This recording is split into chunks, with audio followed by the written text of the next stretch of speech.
Atomic Habits Short Audio Summary. Why almost everyone is trying to change the wrong way. Most people believe change begins with force, with a decision strong enough to overpower everything that came before it. They wait for the moment when motivation finally arrives, when clarity feels permanent, when the future version of themselves feels close enough to touch. And when that moment comes, they go all in. They promise more discipline, stricter rules, higher standards. For a few days, sometimes even weeks, it looks like it's working. Then something small happens. A long day, a missed routine, an interruption that shouldn't matter. And suddenly, the entire structure collapses. What these audio chapters reveal very early on is something most people never consider. The problem was never commitment. The problem was the strategy. Most people try to change outcomes without understanding the system that creates them. They aim at results while ignoring the machinery underneath. Weight loss without lifestyle change, productivity without environment change, confidence without behavioral evidence. It feels responsible to focus on goals. Goals sound serious. Goals feel like progress. But goals don't shape daily behavior, systems do.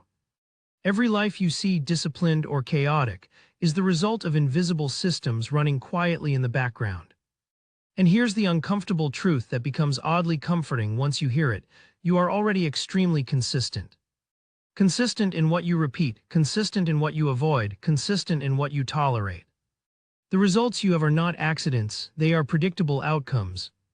This is where the tone of these audio chapters shifts away from blame and toward clarity. You stop asking, "Why can't I stick to anything?" and start asking, "What kind of system would make this behavior inevitable?" That single question changes everything. Because it removes morality from the conversation. No more lazy vs disciplined, no more strong vs weak. Just cause and effect. Small behaviors repeated over time don't just produce results, they shape identity. Every action is a vote, not for what you want, but for who you are becoming.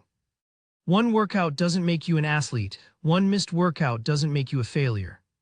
But repetition builds evidence, and evidence builds belief. This is where many people get stuck without realizing it. They try to change behavior without changing identity. They want different outcomes while holding onto the same self-image. They say, "I want to write," but act like someone who doesn't. They say, "I want to be healthy," but live like someone who negotiates with their habits daily. These audio chapters don't ask you to lie to yourself with affirmations. They show you how identity is built the only way the brain accepts it: through proof. Tiny proof, daily proof, unimpressive proof. That's where the real leverage is. Instead of chasing motivation, you learn how to reduce the need for it. Instead of waiting for confidence, you create conditions where confidence emerges naturally. You begin to see why dramatic change so often fails. Not because it's wrong, but because it's fragile.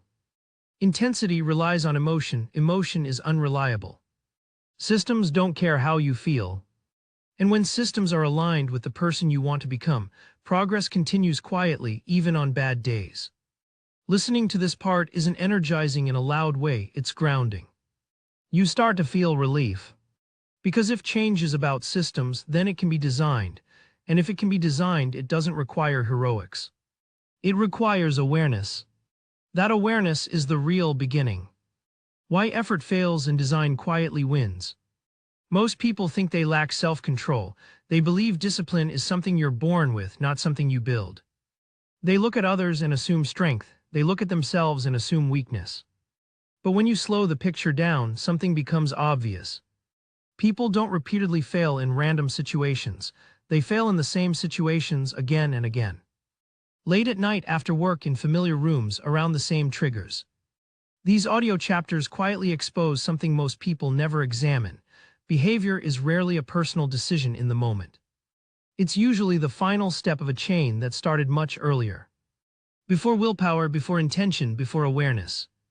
The room you're in, the objects within reach, the default options around you. They decide more than motivation ever will. You don't reach for your phone because you consciously choose distraction. You reach for it because it's visible, close, frictionless. You don't skip the habit because you don't care. You skip it because the cost of starting feels higher than the cost of avoiding it. This is where the focus of these audio chapters shifts away from trying harder and toward making different choices easier. That shift alone removes an enormous amount of internal conflict. Instead of asking, why can't I control myself, you start asking, why is this behavior the easiest option right now? Because humans almost always choose the path of least resistance. Not because they are weak, because they are efficient. This realization reframes everything. Good habits don't require superhuman discipline, they require low friction. Bad habits don't survive because they are pleasurable, they survive because they are convenient. These audio chapters don't romanticize struggle, they dismantle it. You'll hear why starting incredibly small isn't a trick, it's alignment with reality. Why habits that feel too easy are often the only ones that survive busy days, low energy, and real-life interruptions. One push-up, one sentence, 2 minutes.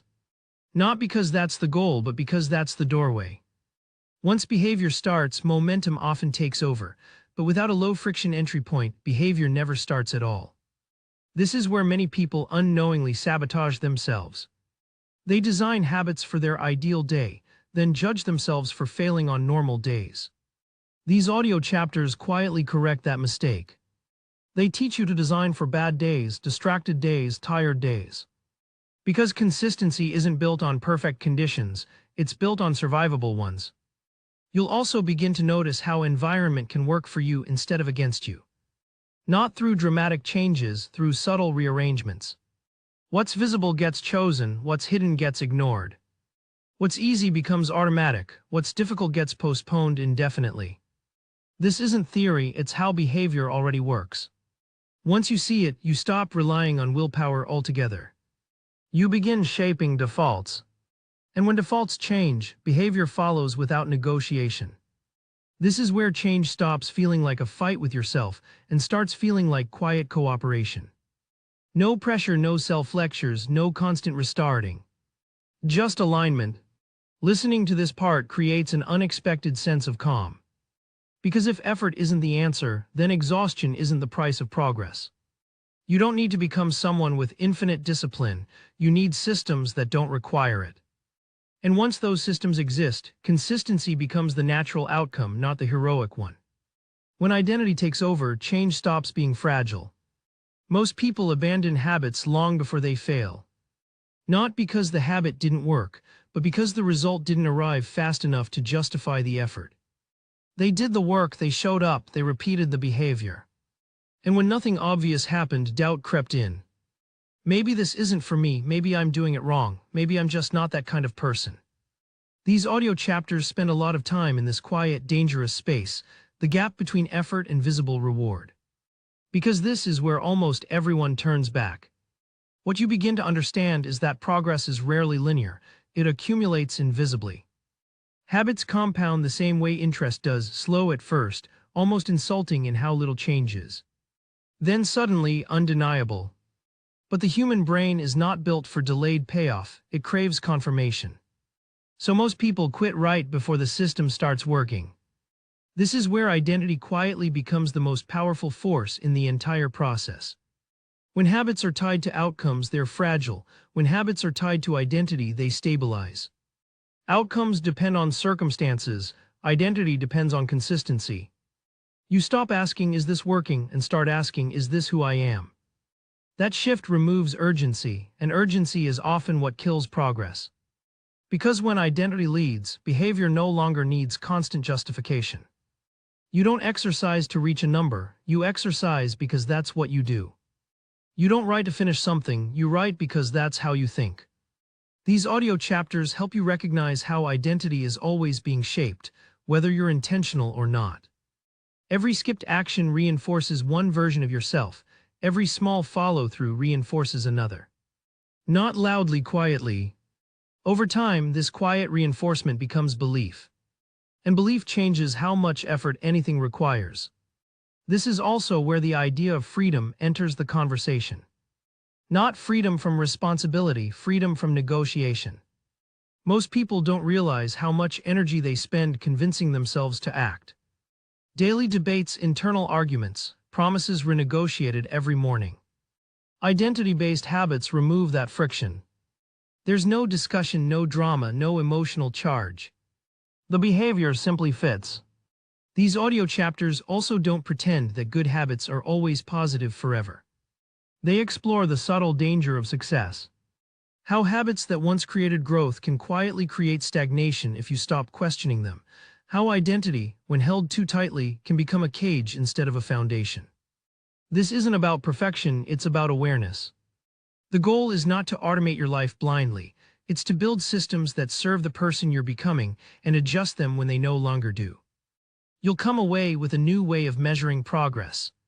Not by streaks alone, not by intensity, but by how naturally certain behaviors integrate into your life. If it feels forced, it won't last. If it feels aligned, it will. By the time this audio summary ends, something subtle has changed. You don't feel rushed, you don't feel pressured. You feel oriented. You understand why past attempts failed without turning that understanding into self-judgment. You see why small actions matter more than dramatic plans. And you recognize that becoming better isn't about becoming someone new. It's about making the right behaviors inevitable until they quietly define you. That's the promise behind these audio chapters.